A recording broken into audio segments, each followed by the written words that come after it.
Shaq got his jersey retired last night by Orlando. So that's now 3 franchises that he's had his jersey retired. Why did it take so long for the Orlando Magic to retire their first jersey? Because Miami Heat and the Lakers and now Orlando. Yes, Seton? Well, why did it take so long, or why did it happen at all? Oh, okay. So you're saying not retirement jersey worthy of his, 4 or 5 years there? I'm saying, look, Shaq is obviously one of the great players of all time, but ultimately in Orlando, he was there for a little bit and then was like, all right, get me the hell out of here. I want to go to a winner. Thank you, Shaq. And for that, we want to honor you by putting your name. No one's ever going to Well, okay. I don't know. Just seems like. But they haven't won anything. If they're waiting to win to retire a jersey, they may not have anybody in the rafter anytime soon. You know what, though? They almost had a really good chance at winning something. Before Shaq. And then he left to go to the Lakers and got a bunch of rings there. Well, you get a chance to bring everybody back. Shaq was talking about Penny Hardaway. I always look at what could have been. It's not fair to Shaq completely. What could have been in Orlando if he and Penny were on the same page.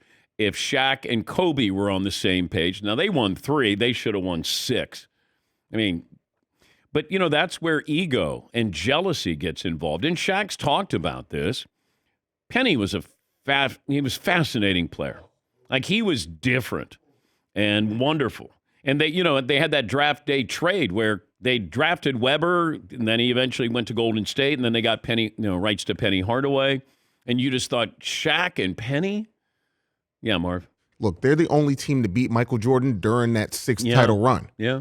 They was like, oh, well, he came off of retirement. No one was saying he came off of retirement when he scored 55 that same season.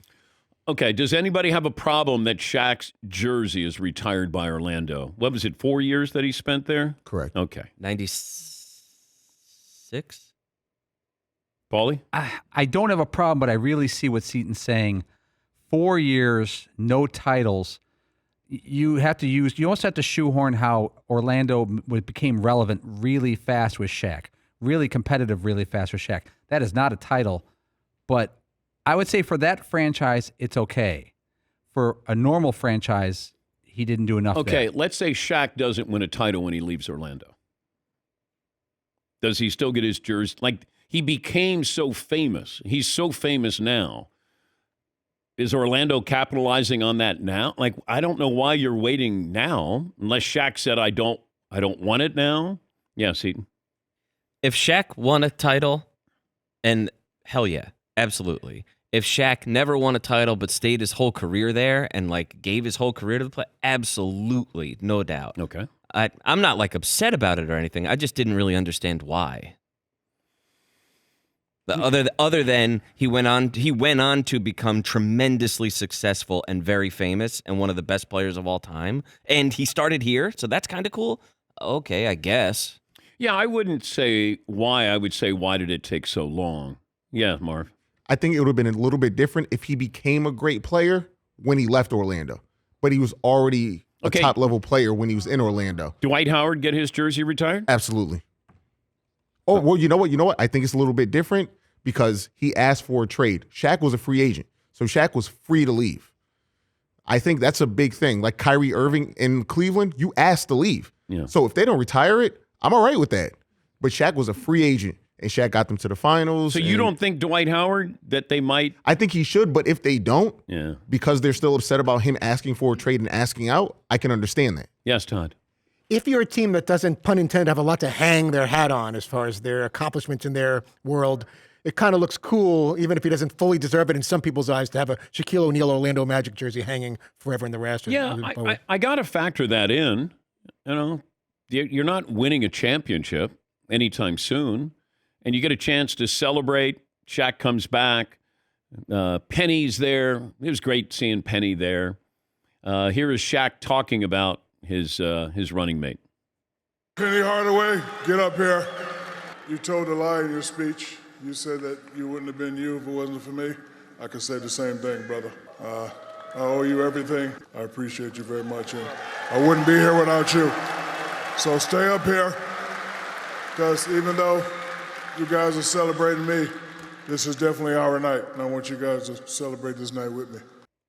They did a great job when you look at the drafting with Shaq and Penny.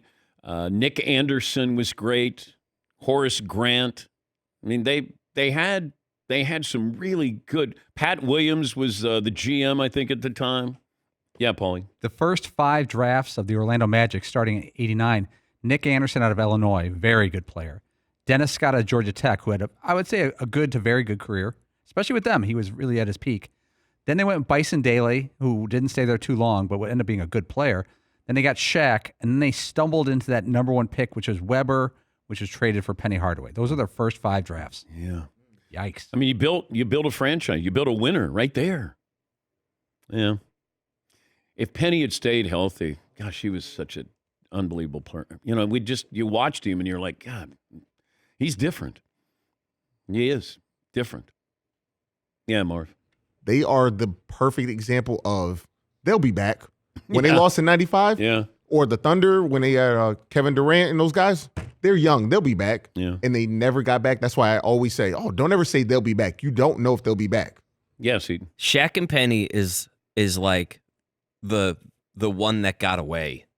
You know, where it was like, gosh, it was right there. How did we mess this up? Like, how did that not stick? I mean, I know obviously Penny's hurt, but it's kind of like the one that, like, gosh, we almost had it all. And it was a 3-year window there. Yeah. And they put on some shows. But then I think Penny got the commercial and then Little Penny, and it just felt like there was jealousy there. Then once again, Shaq has talked about this, that he wasn't mature enough, and certainly with Kobe and who's the star. And, like, you know, on the outside, you're going, who cares? Like, you're winning. But it does matter. It does. It matters to these guys. Who's the star? Who's making more? Who's got commercials? Yeah, Paulie. It's frustrating to even look at. Penny Hardaway's 3rd year in the league, he averaged 22, 7 and 6, 2 steals, he had everything. The guy's 24 years old. He finished 3rd for MVP. Shaq finished 7th on the same team. I got my little Penny doll here. That was that. It wasn't Chris Rock, was it, Marvin? Yeah, he was the voice of Little Penny. Okay. Yeah.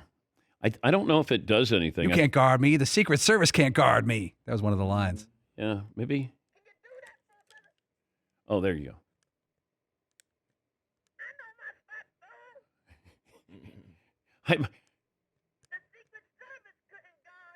There you go. Secret Service couldn't go. Yeah. I don't know why I keep all this stuff. Well, you know, this is why I keep all this stuff right there. So when somebody says, you're a hoarder, and I'll go, yep, I am. But right, yes, Marvin. Shaq won the scoring title at 22 in 1995, averaging 29.3 a game. Yeah. At 22. That's pretty good. Yeah. It's okay. Yeah.